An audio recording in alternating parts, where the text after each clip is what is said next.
So we wanted to make sure that we had a panel of the up-and-comers, the young people who are doing some exciting and amazing work, either as researchers or in the context of working for entities and organizations that are engaged in critical research, as a sort of a bridge, if you will, from the challenge that we've talked about most of the morning, some of the amazing Nobel laureates and food prize laureates that we've heard from earlier today. So I'm pleased to be with this group of young folks, and I'm going to ask each of them to introduce themselves and then to give just a bit of a snippet of the work that you're currently engaged in, the research or the activities that you're currently engaged in. I'm going to start with you, Emma. Yeah, thank you, Governor Vilsack, for having me on this panel. I'm excited to speak with my distinguished fellow young people here. My name is Emma Barrett, and I'm currently an international food system scholar and senior at Yale University. My most recent project focuses on looking at the impact of different forms of agricultural aid in Malawi. I'm exploring this through my senior thesis. Essentially, what the topic comes down to is looking at the incentives and disincentives for farmers to engage in Malawi's flagship agricultural subsidy program, which subsidizes inorganic fertilizer and hybrid seeds. A lot of access to market barriers and what farmers decide to plant actually has nothing to do with the land, but comes down to structural barriers and global market decisions. And I'm excited to explore that topic in this thesis and in my other research projects as well. Hello. Thank you, Governor Vilsack, for this opportunity, and I'm so honored to be part of this panel of young researchers and experts. And my research is focused in Western Africa, in Senegal, and in Nigeria. And I'm also doing research at Montana, a doctoral student at Montana State University, and also a foundation for food and agriculture research. The focus for what we do is how we can grow food sustainably, and not just how farmers grow the food, how food post-harvest losses can be reduced from the intersection between the farmers, researchers, the food industries, and then the consumers. So a lot of focus is more on product development of food and also trying to make food accessible to everyone, one person at a time, and for everyone. Yeah, thanks, Governor Vilsack, and really a pleasure to be with you all today and to be on this panel. I owe so much to the World Food Prize, and through the Youth Institute, was many years ago with the World Food Prize as the Youth Institute, a Borlaug Bruin International Intern, a John Crystal Award recipient, and now with the International Fertilizer Development Center, where we do research on developing enhanced efficiency fertilizer products, better fertilizer production technologies, enhancing soil health. But without that early vision with the World Food Prize, would not have had that focus for my career where I'm at now. So out of high school, young Iowa farm boy, wasn't sure what that career path would look like. And the World Food Prize made that vision very clear. And so started with my master's at the London School of Hygiene and Tropical Medicine, then my PhD at the University of Nebraska in soil science and crop physiology, became a research professor at Kansas State University, and went on to join USAID as a food security technical advisor, and then joined the International Fertilizer Development Center. And that all started with the World Food Prize, and now one of what Borlaug called one of those hunger fighters, and have a very rewarding and impactful career because of those youth programs with World Food Prize. Grace. Thank you, Governor Vilsack. Hello, everyone. I'm honored to be here. My name is Grace Tiwari. I'm here as an ambassador of ENGINE, also known as the Next Generation Agriculture Impact Network, which is a network of youth from all around the world, from various backgrounds, research, academia, farming, business, who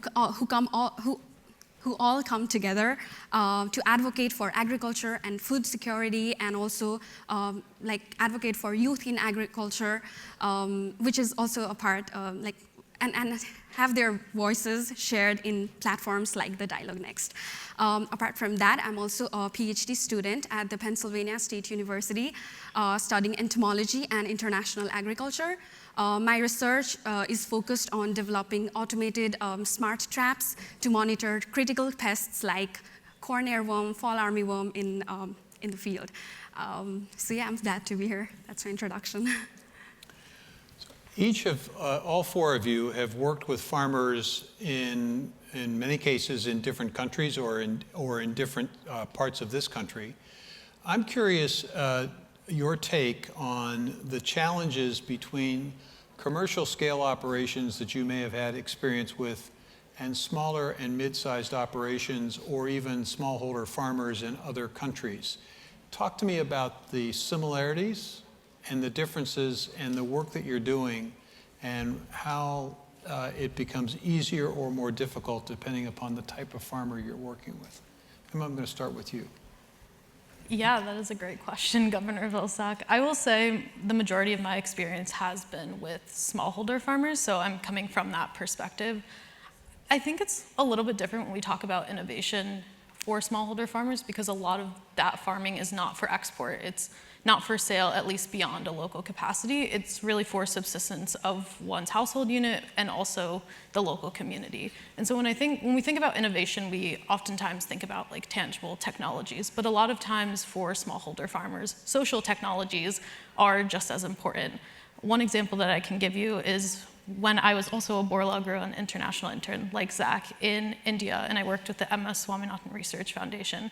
I was interviewing women about seed banks, which are exactly what they sound like. They are structures to house seeds that are moisture controlled and humidity controlled to preserve them. And when I was talking to women, it became very clear that they didn't like them because they preserve seeds. They were very overt about the fact that, like, yeah, we know how to preserve seeds really well. What they actually liked about them was it gave them a chance to cooperatize economically, which allowed them to buy machinery to cut the time to produce millet flour from, an hour and a half per kilogram to 5 minutes. And I think those things have to be taken into account when we think about innovation with smallholder farmers. Is a lot of time it's not about the next genetically modified strain of a variety. It's really about, okay, what kind of social impacts do these technologies create? What spaces do they create, especially for underrepresented communities like women? There clearly has to be differences between farmers in Montana and Nigeria. Absolutely. Yeah, so for me, I would say while I was working with farmers in Nigeria and also with farmers in Senegal, those people were mostly smallholder farmers. And then farmers in Montana, they operate in a much more bigger scale because there is government support with that. And also what is lacking for the farmers in Nigeria and Senegal, it's that extension program that it's not really existent for them. Think about Nigeria, a country that has the most population in Africa that built their wealth at the beginning in the face of agriculture. And then think about the change that has been done with when it was moved over to crude oil. It means most of those farmers lacked this funding that would help them upskill. So the issues I was seeing at that point in time was post-harvest losses was on the increase because they were growing this food, but there was less help in processing it or getting them from those rural villages that has less amenities or like good roads to get them to the point where they are needed. So that brought up issues about how this problem could be solved. So one thing we found out in Senegal was that the African Development Bank started funding a project for building a food processing plant.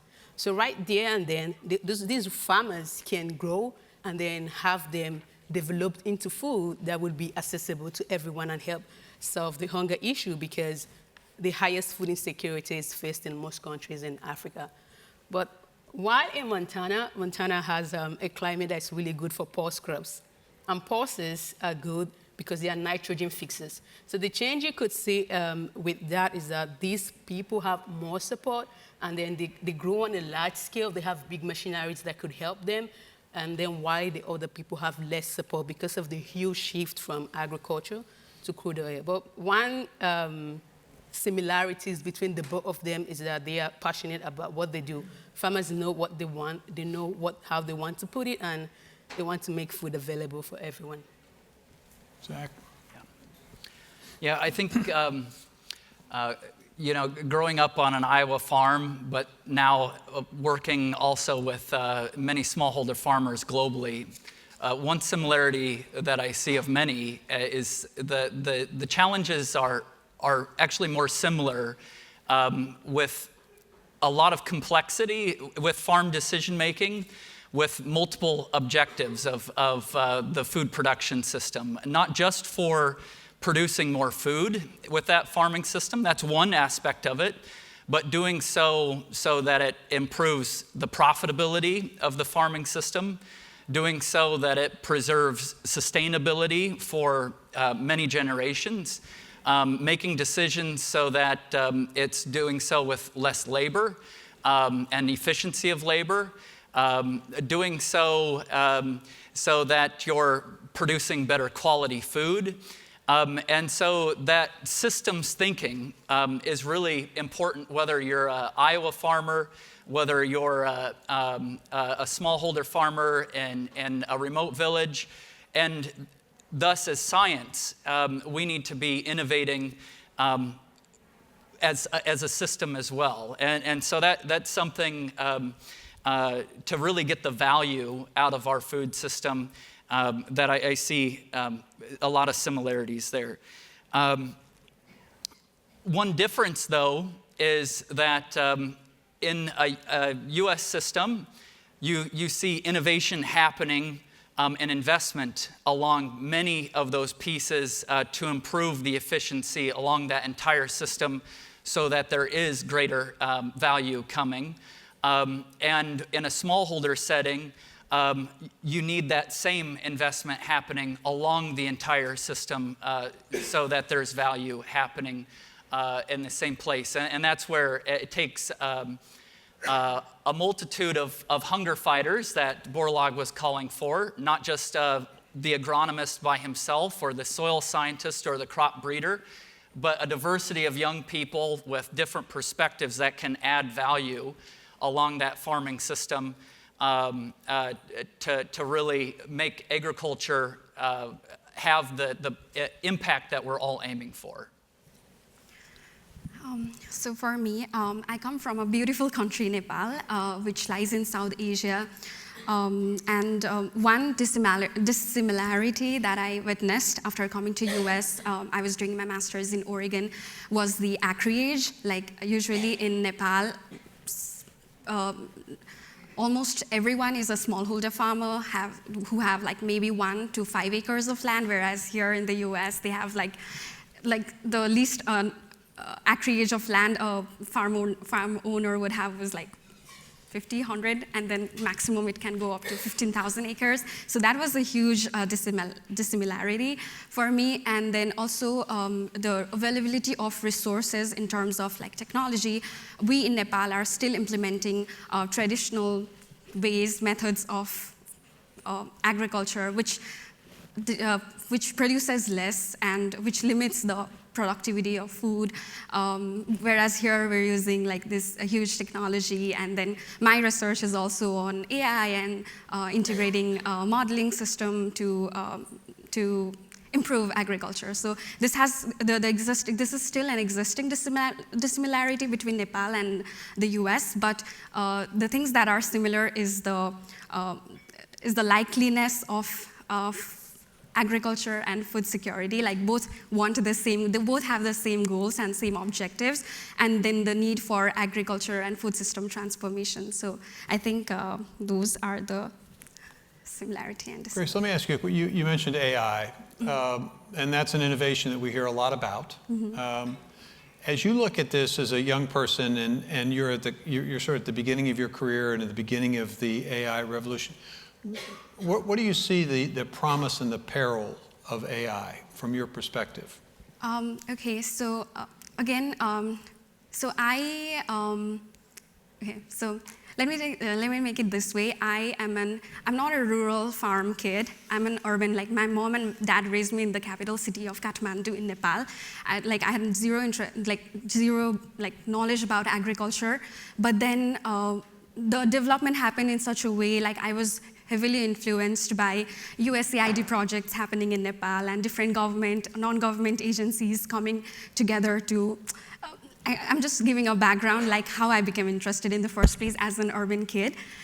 So that was more due to technology, because in Nepal I had only seen plows, ox, and all these, like very minimal resources being used by the farmers. But then as I grew up, like with so many projects coming to Nepal, using technology, like even like planter and all these small technologies, I was very intrigued, and I really wanted to learn more about that. And that's how I got into agriculture.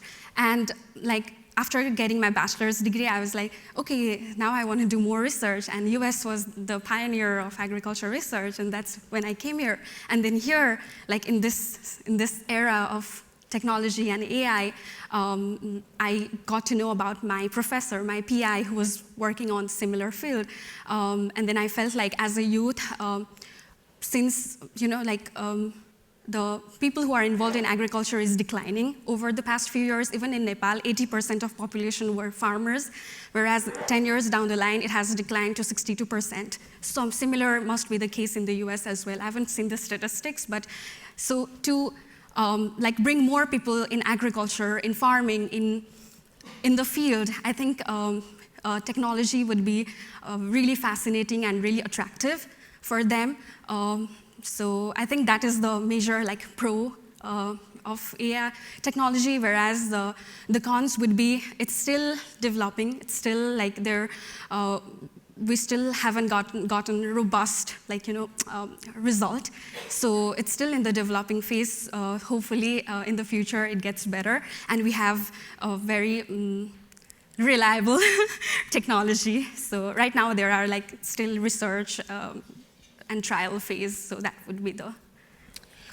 Zach, you're obviously involved with Fertilizer, and I know that you are sort of taking a look at a phrase which I was struck by reading about you: sustainable intensification. You probably know what that means, but I don't. And so, can you tell me and the rest of us, in your view, what does that mean, and why is it important to know? Yeah.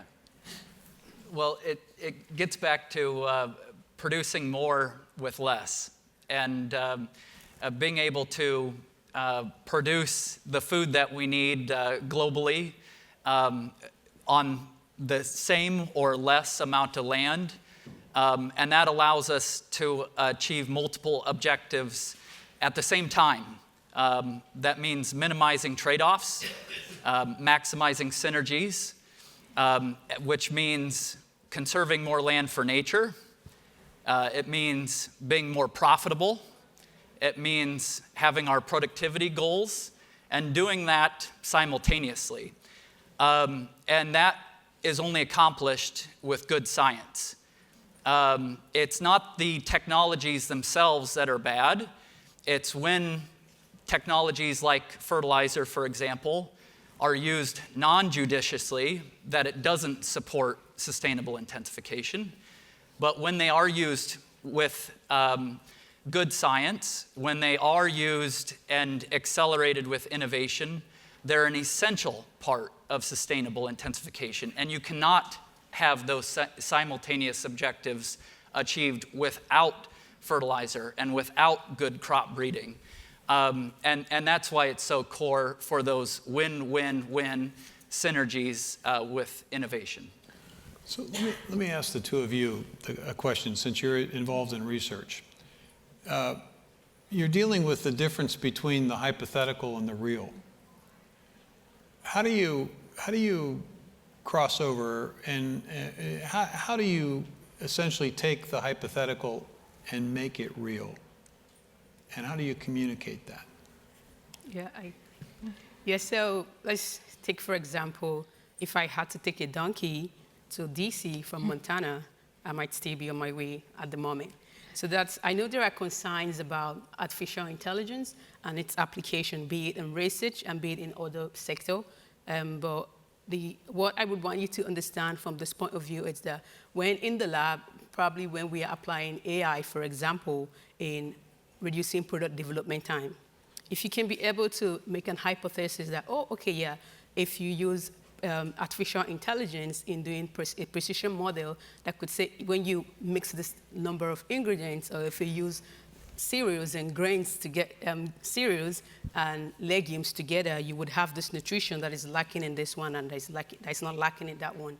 So if you come up with a result that could cut down the product development time from maybe years to months, and that way you are able to convince people, not just being hypothetical in the lab, but convince them that this is doable, and even though it was done in a small scale, maybe a dissertation project, that it could be done in a bigger way. So I think for me, the most important thing will be the communication part of it.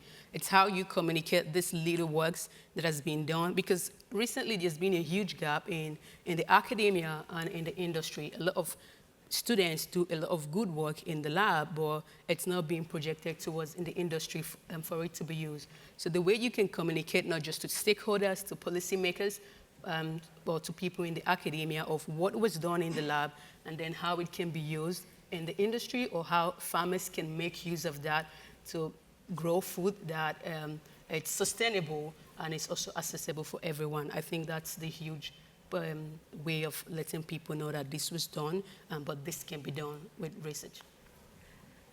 I think along the same lines, my tip for kind of bridging the basic and applied research is bringing people in to your research. I'm currently working on my undergraduate thesis, which is not a project that really necessitates a bunch of stakeholders other than my advisor and readers, right? But I made the deliberate choice to bring in farmers, to bring in a local nonprofit in Malawi to seek advice from intergovernmental organizations.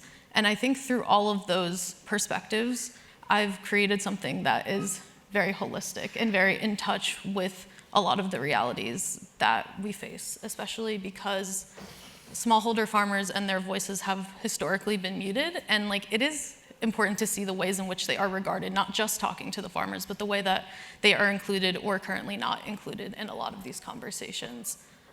And I encourage you all to engage in intersectoral collaborations. I believe one of the problems with research, and one of the things that I'm really excited to hopefully contribute to fixing, is that, not to put it in agricultural terms, but it's siloed. As someone who goes to an ivory tower university, I know that sometimes it operates at a glacial pace. A lot of times we're talking about research only in rooms like this. We're only talking about it at academic fora.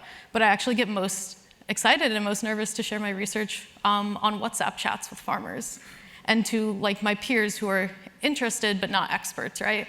And I think by learning how to communicate what our research finds in a way that's technically sufficient for the experts, digestible for the non-experts, and then honestly consumable and implementable for the people on the ground, we're really looking at research that's impactful, and it doesn't just make us feel good like we're making an impact. It's actually touching real lives, and being able to talk to people across stakeholders, I think, is a really important piece to accomplishing that. Emma, your answer generated another question for me to ask the panel. So in this audience, you've got world-renowned researchers, Nobel Prize winners, food prize laureates, business leaders, government leaders. Invariably, they are talking to you as students, and they're giving you information. This is now your opportunity to talk to them. What piece of advice, what concern would you like to express? What challenge would you like to place before us? What advice would you like to give us? I'm so glad we share the love of open and big questions and contending with those big questions, because you pose a lot of good ones. I think in regard to young people, I don't know who exactly you all represent in the room, but I will say one of the shortfalls I see in the world of climate and food systems is we emphasize youth as beneficiaries. Like, we want to help youth in so-and-so continent. There will be a lack of 450 million jobs in 10 years for youth in Africa. That's a statistic I've heard.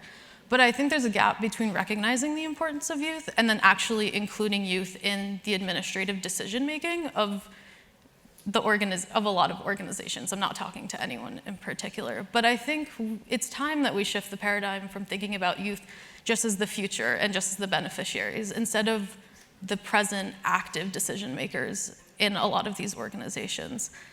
And, you know, it really is evident when an organization prioritizes youth in their decision making and when they don't. Sometimes it's a matter of capacity. Not all organizations can contribute to creating youth opportunities, but a lot of y'all can. And the fact that some don't is really evident and really striking to young people who may want to work in food systems in the future. And we, I think as Generation Z, at least in America, I won't generalize to the entire world, are looking for opportunities where we want a living wage. We're looking for opportunities where we feel like we're empowered, where our voices are heard. And when that isn't the case, it drives a lot of us away. And so for those of you that are continuing to empower youth, keep going. And I'm happy to chat with any of you all about my vision for youth work in the future.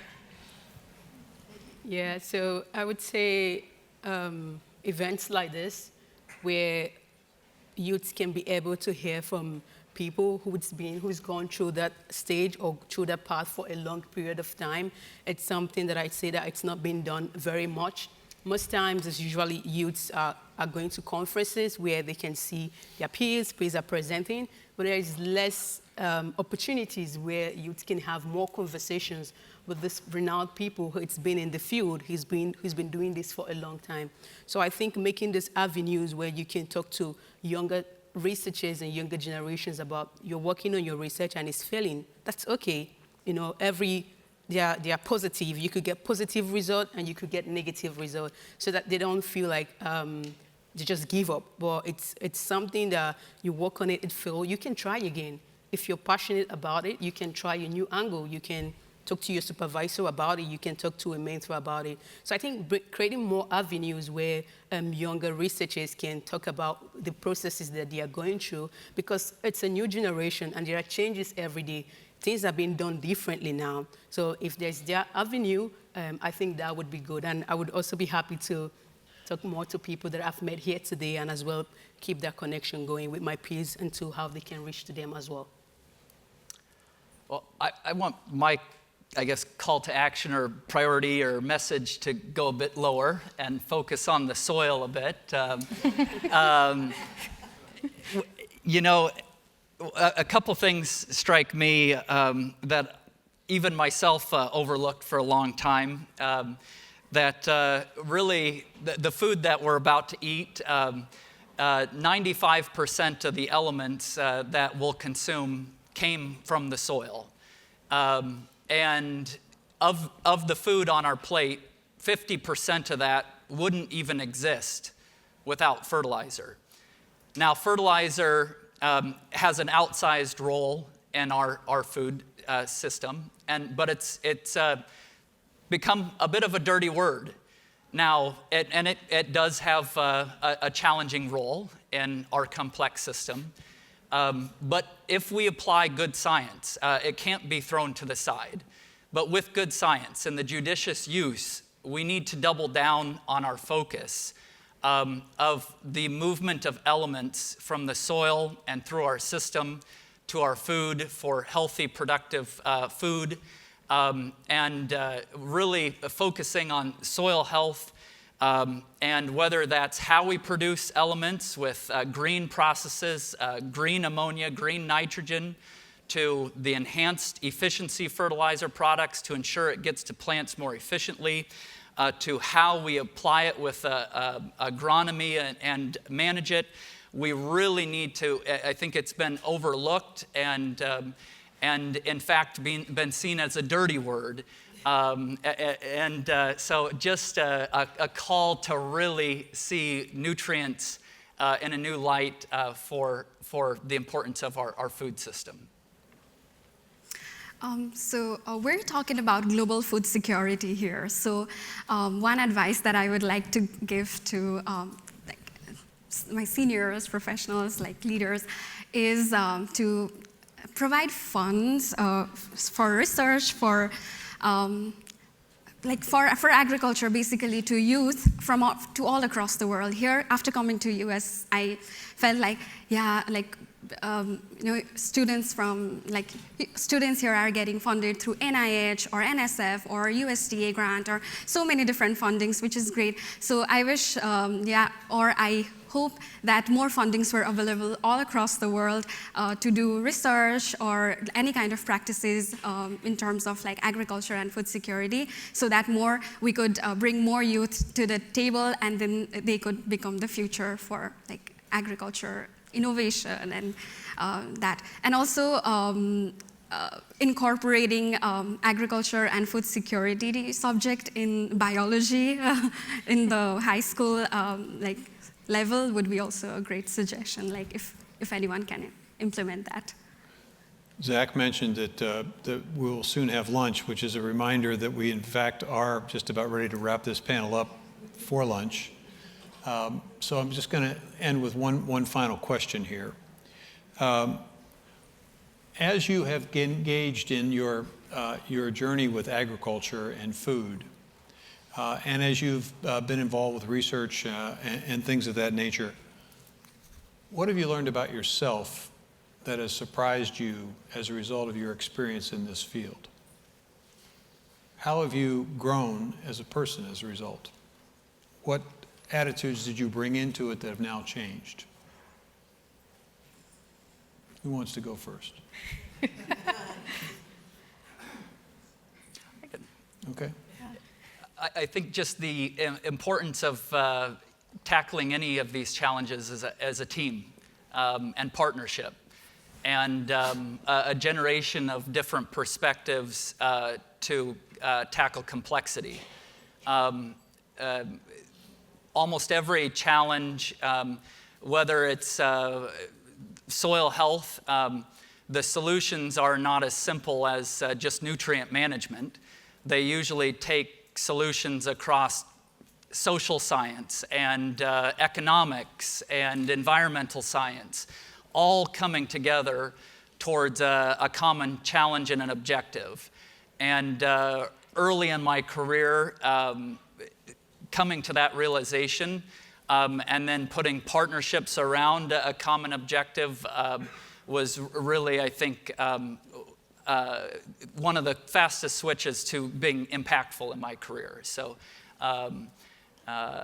maybe, and especially, I think that reflects upon our youth panel and just diversity of backgrounds. You know, myself coming from a farming background, but I think early on thinking anything but farming for a career path. But now seeing others that didn't come from a farming background and now contributing to a food system, that network of colleagues really makes me excited about a future solving problems together. Not to get too philosophical, I promise there is a tangible element to this, but I think one of the larger soft skills that I've realized is that like love isn't a feeling, it's an action. And what I mean by that is like I have the privilege of being able to sit in a room like this, and really I should not be the one talking about farmers in Malawi, it should be the farmers in Malawi talking, but there are a number of structural barriers like that. Alas, that is not possible, right? And so my way of showing love to all people of the world, just as a general action, is responsible storytelling and being really judicious, to put it in Zach's terms, about the voice and how I portray that. And so a lot of us in this room are talking about stories and lives that we do not live or have not lived. And that's just a fact. That's not necessarily a bad thing, but it does caution us to be very justice-oriented when we're talking about people. How do we portray different regions of the world? Why do we portray them that way? And that impacts how we think certain regions are capable of innovation, capable of not. There are a lot of historical narratives that said certain parts of the world were not ready for food systems innovations 60 years ago, and suddenly now they are today. Why is that? And so I think for me, always reevaluating how I'm looking at the world, especially because I work in a geography that is not my native land, I think is super crucial going into the social sciences, looking at theory, looking at that basic social science research in how we talk about people, how we approach people, how we interact with people, and really how we care for people, because such interpersonal interactions of love ultimately affect the large-scale investments that we decide to make. When do we make investments in people and geographies? Why do we do it? And I think that's been it's so frustrating sometimes, and it's also such a privilege that I get to learn how to care for the world in a better way. Yeah, awesome.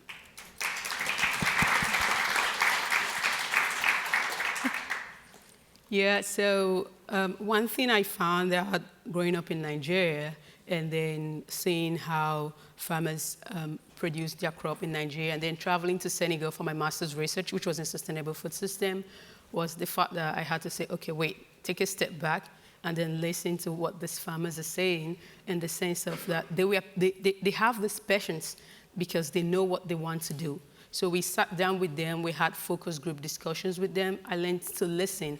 It was more of a virtue that I learned from the farmers when they told us, this is when we farm, this is when we cultivate, and if we cultivate at this point in time and store it at this point in time, we will be able to make good sales in the market. So that was one thing that impacted me during my travels there in Senegal, and how they've been patient over the years, and how they can make their own food, and also the World Food Program is funding the farm-to-school programs, and how those foods that they are cultivating, they could see the direct impact, providing nutrients right there for their kids next door to them in their villages.